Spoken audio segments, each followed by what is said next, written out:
അസ്സലാമലൈക്കും. എല്ലാവർക്കും സുഖമാണെന്ന് കരുതുന്നു. ഇന്ന് നോമ്പ് 11-ന് ഉണ്ടാക്കിയതാണ്. പിന്നെ വത്തക്ക വെച്ചിട്ടൊരു ജ്യൂസ് ഉണ്ടാക്കിയതാണ്. കുറേ ദിവസമായി വത്തക്ക ജ്യൂസ് ഉണ്ടാക്കണം വിചാരിക്കുന്നു. പക്ഷേങ്കിൽ ഗ്യാസ് കയറും നമ്മുടെ നോമ്പ് തുറന്ന പാട്. അതുകൊണ്ട് കുറച്ച് കഴിയട്ടെ എന്ന് വിചാരിച്ചു. കുറച്ച് വത്തക്ക, ഞാനിതിവിടെ 2 ഗ്ലാസ് ജ്യൂസാണ് ഉണ്ടാക്കുന്നത്. കുറച്ച് വത്തക്ക അതിൻ്റെ കുരുവെല്ലാം പോക്കിയിട്ട് എടുത്ത് വെക്കുക. പിന്നെ അതിൻ്റെ കൂടെ കുറച്ച് ഒരു അനാറിൻ്റെ പകുതി അതുകൂടി പിന്നെ ഇട്ട് കൊടുക്കുക.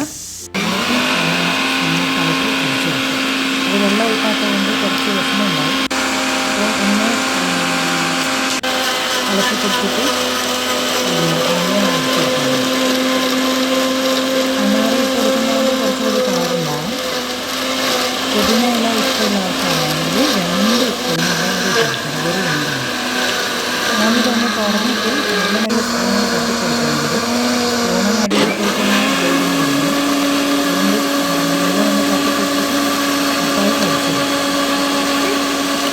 പിന്നെ അധികം തണുപ്പിലൊന്നും കഴിക്കണമെന്നില്ല. എന്നുവെച്ചാൽ നോമ്പിനെയും 10-20 ബാക്കിയുണ്ട്. പിന്നെ എല്ലാവർക്കും തൊണ്ടവേദനയില്ലായിരിക്കും. പ്രത്യേകിച്ച് നോമ്പെടുക്കുമ്പോഴേക്ക് ആവശ്യമായി പോകും. തണുപ്പ്, എണ്ണ, മധുരം കഴിയുന്നതും ഒഴിവാക്കുക. ഞാൻ 2 ഗ്ലാസ് ജ്യൂസ് കണക്കായിട്ട് കിട്ടിയിട്ടുണ്ട്. അതിന് മേലെ കുറച്ച് ഐസ് പൊടിച്ചിട്ട് കൊടുത്തിട്ടുണ്ട്. ഇത് ഞാനൊരു 5 മണിക്ക് ചെയ്ത് വെച്ചതാണ്. നോമ്പ് തുറക്കുമ്പോഴേക്ക് ഏകദേശം അതിൻ്റെ തണുപ്പെല്ലാം മാറി. പിന്നെ ഒന്ന് അലങ്കരിച്ചെടുക്കുക. വീഡിയോ ഇഷ്ടമായി എന്ന് കരുതുന്നു. Bye, thank U.